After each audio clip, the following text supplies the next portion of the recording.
All right, guys, today I'm going to ask myself a very honest question, and that is, if I were to order a Dodge Challenger again, would I get it equipped exactly how it is today? And the quick and easy answer to that is no. There are many things that I'm disappointed with, and there's many things I wish I would have included in my package. So as far as the things I would do differently, the first thing is the stock or the OEM radio. I've never been more disappointed with anything on any of my cars in my life. The stock system, not the Alpine, because the Alpine's still an upgrade, but the stock system is absolutely horrible. Under no circumstances should you ever get the stock system. It upsets me greatly that you have to upgrade your audio just to listen to music. The stock system is that terrible. So terrible that I did a video on it earlier in my channel. So I would definitely at least get the Alpine system. It's worth the $750 or $7 a month if you decide to lease your car. I mean, I just wouldn't ever consider getting the stock system. And the second thing I would do differently is I would make sure that I got myself the 8.4-inch touchscreen so you could get the performance pages. When I went in and I wanted to get my Challenger, I was all performance oriented. I got the 6-speed manual. I got the shaker package. I got the performance handling group, which includes the 4-piston Brembos, the 9-inch wheels, the tauter, the sportier suspension, all that kind of goodies. I was so tunnel visioned on making sure I got the performance goodies I got, and I totally overlooked the fact that if you don't get the 8.4-inch touchscreen, you don't get performance pages.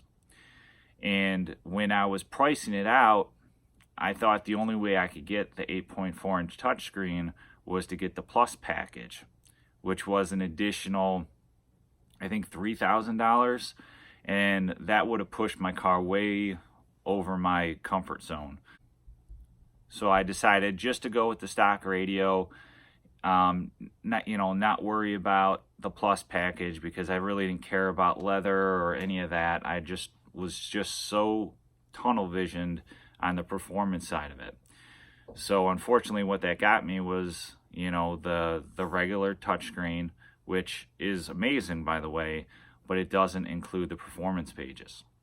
So if you're going into a vehicle and you want your performance pages and don't want to get the Plus package, just get yourself the navigation, which was definitely one of the things that I overlooked and didn't explore as well as I wanted to. So those two things are my biggest two regrets with this car. And then I think about the performance packages I got. I got the shaker package, which the appearance of it is amazing. The functionality of it is just as amazing, but it's a $2,500 feature, right? And then the performance handling group, which comes with the 4-piston Brembos, the bigger wheels, the sport suspension and all that other stuff. I love it. I mean, if I need to stop from 60 to 0, I can do it in a flash. The braking power is absolutely amazing. It's probably overall worth it, but at the same time, with this pandemic, I don't get to drive my car a lot. And when I do, it's typically under pretty mild manner driving. So do I need all that stopping power, and do I need the bigger wheels? Maybe, maybe not. The wheels do allow me to get 275s though, which I wanted to get from the get-go. So that was a lot, that was part of the driving force behind it. But that was one of those things where if there was one big ticket thing I would have maybe pulled back on a little bit, it may have been the performance handling group. It just all depends on what you need it for. If you're going a road course, you're going to the track, you're doing all that kind of stuff, absolutely get it. If you live in the country where you can actually drive your car, absolutely get it. I'm in the city. You know, is it worth it? I don't know. If I were to do it again, I might swap that out and get the Plus package. And that way I got leather, all the bells and whistles, and navigation, and the 8.4-inch touchscreen. I very well may have done that. So just a few things to think about. And another thing, if I didn't get the performance handling group, my snow tires and wheels would have fit on without spacers.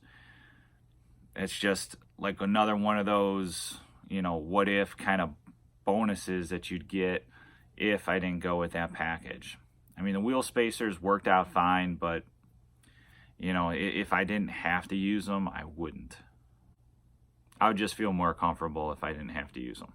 But they work out fine. Plan on using them next year, yada yada. So overall, those are the biggest things. The stereo, absolutely never buy the Challenger with the stock radio. Walk away if you have any interest in music. It has zero bass. It distorts at about half volume, and honestly, it just sounds like garbage. So absolutely do not get the stock radio. And then, you know, make sure you get yourself the touchscreen so you get performance pages.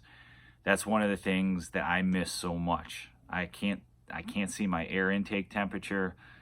Don't have you know, the timers, a lot of the timers. I don't have the, you know, 1/8 mile timer. I don't have the 1/4 mile timer. I don't have the braking distance. I don't have the you know, the G-force readers. I don't have any of that. I can't adjust my sports mode. I don't have full traction off. You know, the high engine controller, like any of that, any of those goodies I don't have. And for $750 or $1,000 for the navigation, that is a no-brainer. And I'm telling you, you got to get that 8.4-inch touchscreen. So I might look into getting a Taser so I can get, you know, some more of those readouts in the EVIC. But that's $275 or $300 or whatever the Taser is. So should have just got the darn navigation in the first place, or an option that gave me the 8.4-inch touchscreen.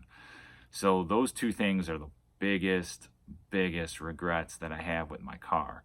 I mean, overall, I love the performance of my car. It's a 6-speed manual. It'll be probably the last one I ever drive due to medical reasons, and I'm going to drive it to its full potential, and I absolutely love my car. But if I were to do it again, no way on the stock radio, and no way on the smaller touchscreen. I would probably give up the performance handling group for both the 8.4-inch touchscreen and the upgraded radio. I would do that in a heartbeat. So that would be my swap for sure, to keep it within my budget. So like before, I wanted to share what I would do if I were to do it over again, and here's my video. Hope you guys like it. If you're new to the channel, please consider subscribing. I'll have about a video a week coming, at least through the end of the summer. So again, hope you guys like the video. Like, subscribe, and comment, and I'll catch you guys here all soon. Take care.